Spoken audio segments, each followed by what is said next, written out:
कर्नाटक में बेंगलोर से 110 किलोमीटर की दूरी पर तुमकुर जिला है और यहाँ पर बिल्लावी गांव के रहने वाली 47 वर्ष की लक्ष्मी देवी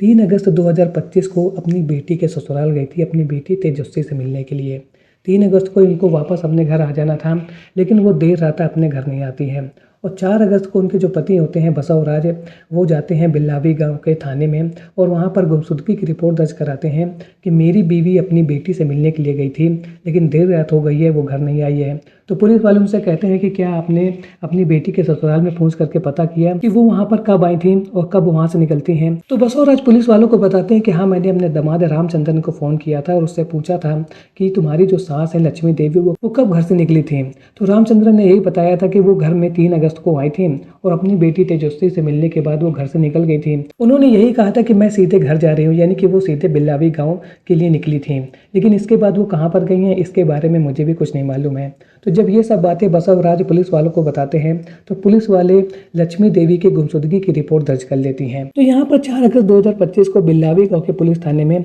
लक्ष्मी देवी के गुमशुदगी की रिपोर्ट दर्ज की गई थी और इसी बीच में 7 अगस्त 2025 को पुलिस वालों के पास फोन आता है कि कोराटागेरा के कुलाला गांव के आसपास के इलाके में पॉलीथीन में पैक इंसानी मांस के टुकड़े मिले हैं। और जब ये सब बातें पुलिस वालों को पता चलती हैं तो वो कुलाला गांव के आसपास के जितने भी क्षेत्र थे उनको सर्च करना शुरू करते हैं और जिस जगह पर ये मांस के टुकड़े की पॉलीथीन मिली थी और उसके आसपास के जब इलाकों को सर्च करते हैं तो उन्हें एक नहीं दो नहीं बल्कि लगातार पैकेटें मिलना शुरू हो जाती हैं। और इन सभी पैकेटों में क्या किया गया था, किसी इंसान को काट करके उसके मांस के टुकड़ों को पैक करके इधर उधर फेंक दिया गया था। तो यहाँ पर पुलिस वालों को 7 अगस्त को इंसानी मांस के टुकड़ों को पॉलीथीन में पैक करने के बाद इधर उधर फेंक दिया गया था। तो वहीं पर 4 अगस्त को रिपोर्ट दर्ज कराई गई थी लक्ष्मी देवी को लेकर के और वो गुमशुदा थी। तो यहाँ पर क्या रिलेशन था 4 अगस्त और 7 अगस्त की घटना को लेकर के। 7 अगस्त को ये जो इंसानी मांस के टुकड़े मिले थे पॉलीथीन के अंदर, क्या इनका 4 अगस्त को जो लक्ष्मी देवी गायब हुई थी उनसे कुछ लेना देना था या इनके बीच में कुछ ऐसा रिलेशन था। जब आपको इसके बारे में आगे पता चलेगा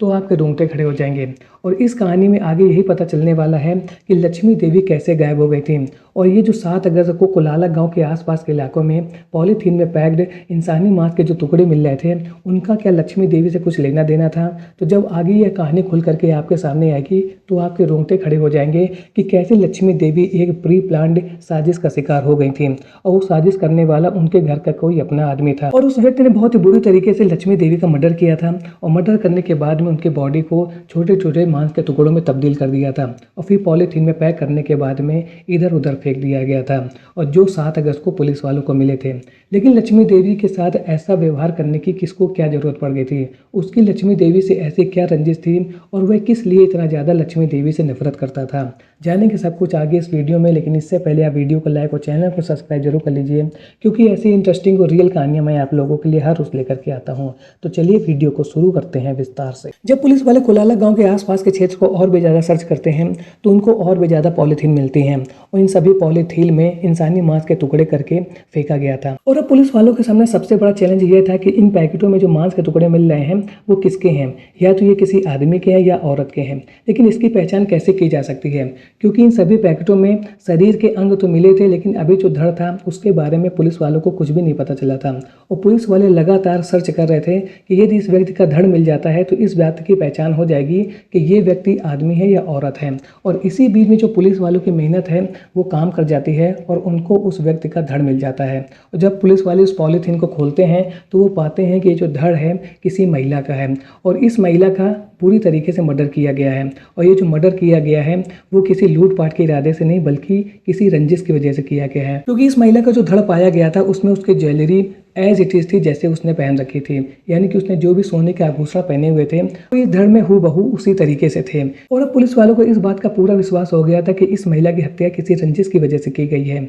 ना कि लूटपाट की वजह से। और जिस व्यक्ति ने इस पूरे कांड को किया है वो इस महिला से बहुत ज़्यादा नफरत करता था और इसी वजह से इसको इतनी बुरी तरीके से मारा गया है और मारने के बाद में इसके शरीर के टुकड़ों को करके अलग अलग जगह पर फेंक दिया गया है। लेकिन अब पुलिस वालों के सामने सबसे बड़ा चैलेंज ये था कि ये महिला कौन है और इसके बाद पुलिस वाले इस महिला की पहचान करने के लिए आसपास के जितने भी थाने थे उनको मैसेज पहुंचाते हैं कि उनको एक महिला का सर मिला है और साथ ही साथ पैकेट में मांस के टुकड़े मिले हुए हैं। लेकिन इस बात की अभी तक बिल्कुल भी पहचान नहीं हो पा रही थी कि ये किस महिला का सर है और ये किस महिला के मांस के टुकड़े हैं। इसके बारे में पुलिस वालों को बिल्कुल भी कोई भी जानकारी नहीं थी और इसी बीच में पुलिस को एक छोटी सी जानकारी मिलती है कि 4 अगस्त को बिल्लावी गांव की रहने वाली एक महिला है लक्ष्मी देवी, उसकी गुमशुदगी की रिपोर्ट दर्ज कराई है उसके पति बसवराज ने। जैसे ही पुलिस वालों को यह बात पता चलती है वो तुरंत बसवराज को थाने में बुलाते हैं और फिर उस महिला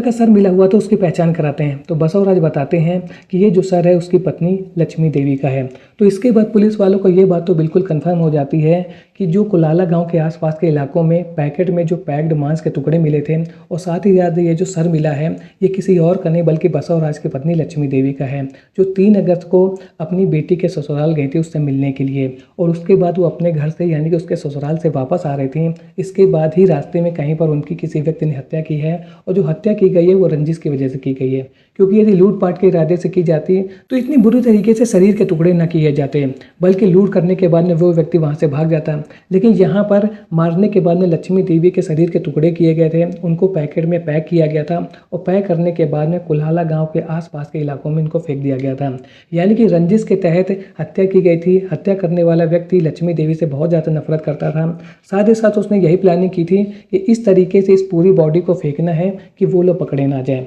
और अब पुलिस वालों को इस बात का पता लगाना था कि लक्ष्मी देवी की हत्या इतनी बुरी तरीके से किसने की थी। पुलिस की टीम अपनी इन्वेस्टिगेशन को आगे बढ़ाते हैं और इसके बाद सबसे पहले उसकी जो बेटी थी लक्ष्मी देवी की तेजस्वी उसके ससुराल में पहुंचते हैं। और वहां पर पहुंचने के बाद में उसका जो दामाद था रामचंद्र उससे पूछताछ करते हैं और उससे पूछते हैं कि 3 अगस्त को अपनी बेटी से मिलने के बाद में वो कब निकली थी। तो वो बोलता है कि आप सीसीटीवी कैमरा चेक कर लीजिए, आपको सीसीटीवी कैमरे में सब कुछ देखने को मिल जाएगा। कैमरा बाहर भी लगा हुआ और अंदर भी लगा हुआ है। तो जब पुलिस वाले सीसीटीवी कैमरे को चेक करते हैं तो वो देखते हैं कि 3 अगस्त को अपनी बेटी से मिलने के बाद में लक्ष्मी देवी अपने घर की ओर निकल गई थी। लेकिन बेटी का ससुराल जो हनुमानपुरा नाम की जगह पर है वहां से निकलने के बाद में जब वो अपने बिल्लावी गांव की ओर जा रही थी तो इसी बीच रास्ते में उनके साथ कुछ किया गया है। जब पुलिस वालों को यह बात पता चलती है तो पुलिस वाले 2 टीम बनाते हैं और एक टीम का काम रहता है कि जितने भी रास्ते में सीसीटीवी कैमरे लगे हुए हैं उनको चेक करना, और दूसरी टीम का काम यह रहता है कि आसपास के जितने भी लोग हैं इस रास्ते में उन लोगों से पूछताछ करना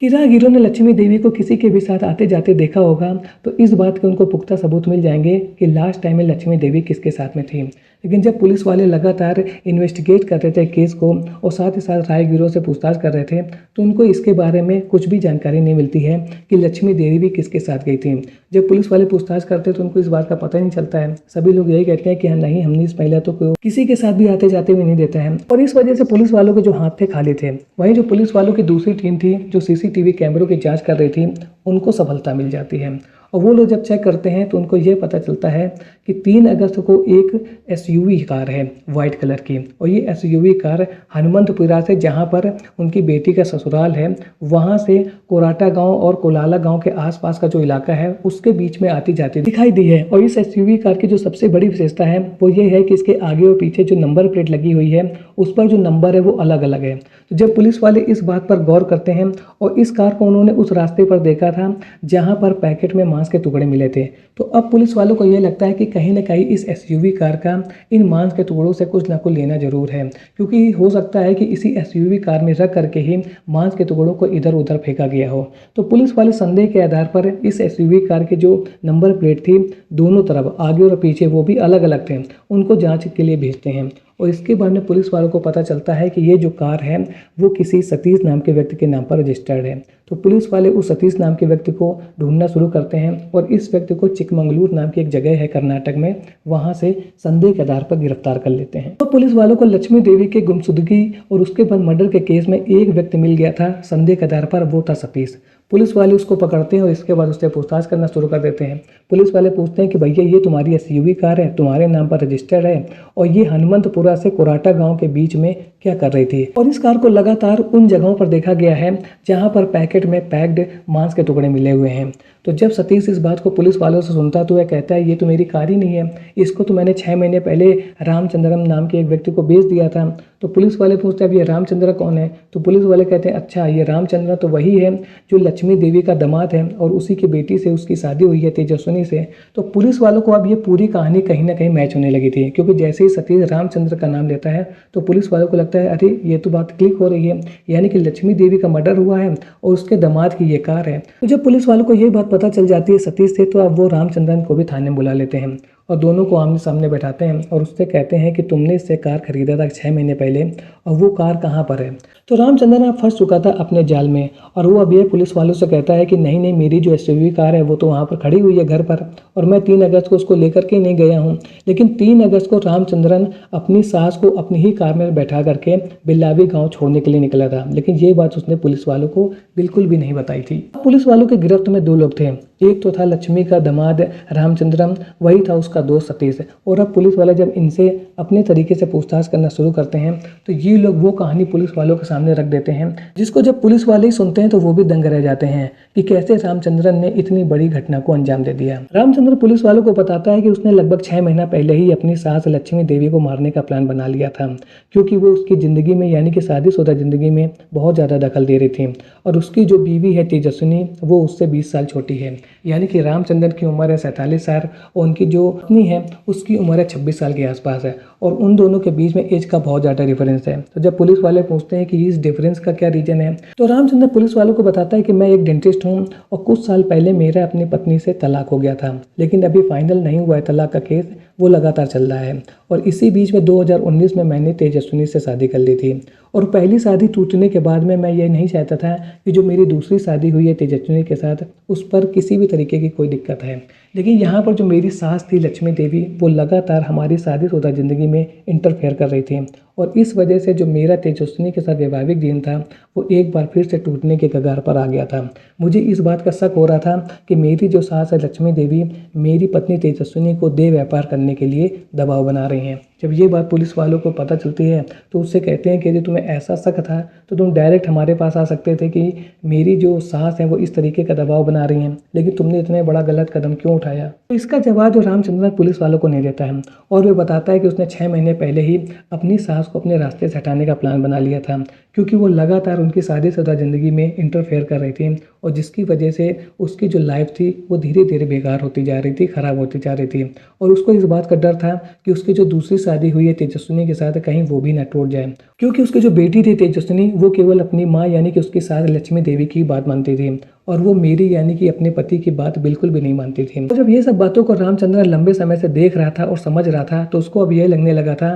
कि यदि उसे अपना वैवाहिक जीवन बचाना है तो अपनी सास लक्ष्मी देवी को रास्ते से हटाना ही होगा और इसी वजह से उसने 6 महीना पहले ही अपनी सास लक्ष्मी देवी को मारने का प्लान बना लिया था। रामचंद्रन ने अपने 2 दोस्तों जो कि एक सतीश था वो उसका पहले मरीज था और इलाज कराने के लिए रामचंद्रन के पास आता था, उसको इस प्लान ने मिलाया और उससे बोला कि मैं तुम्हें 14 लाख रुपए दूंगा। तो इसके बाद सतीश ने अपनी एक चचेरी बहन थी किरण, उसको भी इस प्लान ने मिलाया और दोनों लोगों को रामचंद्रन ने 14 लाख रुपए देने का वादा किया था और उसने कहा था कि यदि ये प्लान सक्सेसफुल हो जाएगा तो वह दोनों को 14 लाख रुपए देगा। यानी कि इस तरीके से नफरत करता था रामचंद्र अपनी सास लक्ष्मी देवी से और इतना हैवी अमाउंट देने का उसने प्लान किया था और इसके बाद उसने हत्या का प्लान बनाया था अपनी सास का। जब 3 अगस्त 2025 को उसकी सास लक्ष्मी देवी अपनी बेटी तेजस्वी से मिलने के लिए पहुंचती हैं और इसके बाद जो अपने घर के लिए निकल रही थी तो उसने इसी अपनी एसयूवी कार में उनको बेलागावी गांव छोड़ने के लिए बैठा लिया था और रास्ते में जब ये लोग पहुंचते हैं तो अपने जो 2 साथी थे सतीश और किरण, इनके साथ मिल करके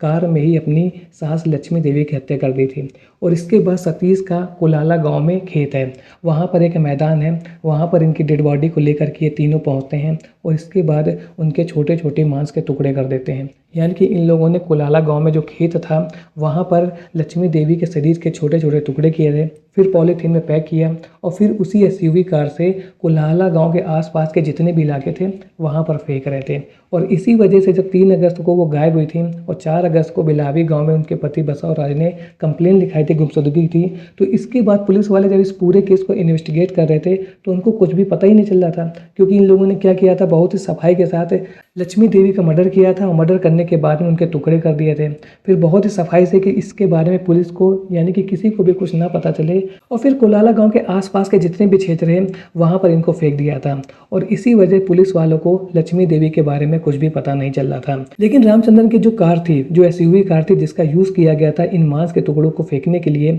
उसी कार ने रामचंद्रन और उसके सभी साथी को फंसा दिया था और अब लक्ष्मी देवी के जो हत्यारे हैं जेल की सलाखों के पीछे हैं और पुलिस वालों ने 1 हफ्ते के अंदर ही इस पूरे केस को क्रैक कर दिया था। लेकिन जिस तरीके से लक्ष्मी देवी की हत्या की गई थी और उसके बाद उनके शरीर के टुकड़े करके कर्नाटक के आसपास यानी कि कुलाला गांव के आसपास के क्षेत्रों में फेंका गया था, उससे ये जो केस था वो बहुत ही ज़्यादा भयावह हो गया था और लोगों के अंदर डर का माहौल बन गया था, जिसको पुलिस वालों ने बहुत ही मुस्तैदी के साथ और बहुत ही अच्छी तरीके से इन्वेस्टिगेट करके बिल्कुल ही क्लियर कर दिया था कि कैसे एक जवान ने अपनी सास से इतनी ज़्यादा नफरत की कि उसको अपनी सास की हत्या करनी पड़ गई और उसको यही लगता था कि उसकी जो सास है उसके वैवाहिक जीवन को तोड़ रही है और इसी वजह से उसने अपनी सास की हत्या कर दी थी और फिर इतनी प्लानिंग करके उनके मांस के टुकड़ों को और फिर अलग अलग स्थानों में फेंक दिया था। तो आज के केस में आपने देखा कि कैसे रामचंद्रन को अपनी सास से इतनी ज़्यादा नफरत हो गई थी और वो कोई पेशेवर मुजरिम नहीं था, वो एक डेंटिस्ट था, लेकिन उसने अपने वैवाहिक जीवन को बचाने के लिए अपनी सास के साथ ऐसा व्यवहार किया था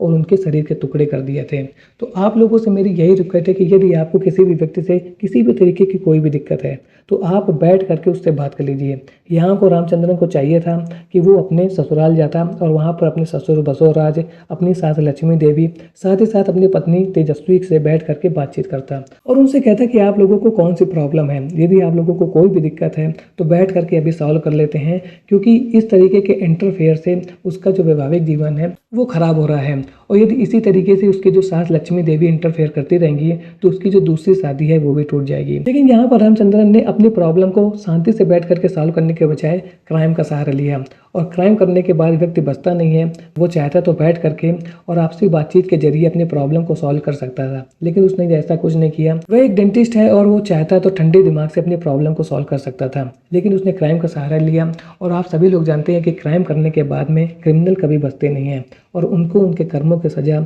जेल की सलाखों के पीछे बैठ करके जरूर मिलती है। पुलिस ने रामचंद्रन, उसके साथी सतीश और किरण को गिरफ्तार कर लिया है और इनको अदालत में पेश करने के बाद जेल में भेज दिया गया है और अब ये सभी लोग जेल में बैठ करके अपने द्वारा किए गए गुनाह की सजा का इंतजार कर रहे हैं। तो आप लोगों से यही रिक्वेस्ट है कि किसी भी तरीके की कोई भी गलती ना कीजिए। यदि आपको ऐसा लग रहा है कि आपको किसी भी व्यक्ति से कोई भी प्रॉब्लम है तो बैठ करके शांति से और आपसी बातचीत से उस प्रॉब्लम को सॉल्व करने की कोशिश कीजिए। आज का वीडियो आपको कैसा लगा कमेंट सेक्शन में जरूर बताएं। मिलता हूँ ऐसे एक और नए इंटरेस्टिंग वीडियो में, तब तक के लिए थैंक्स फॉर वॉचिंग।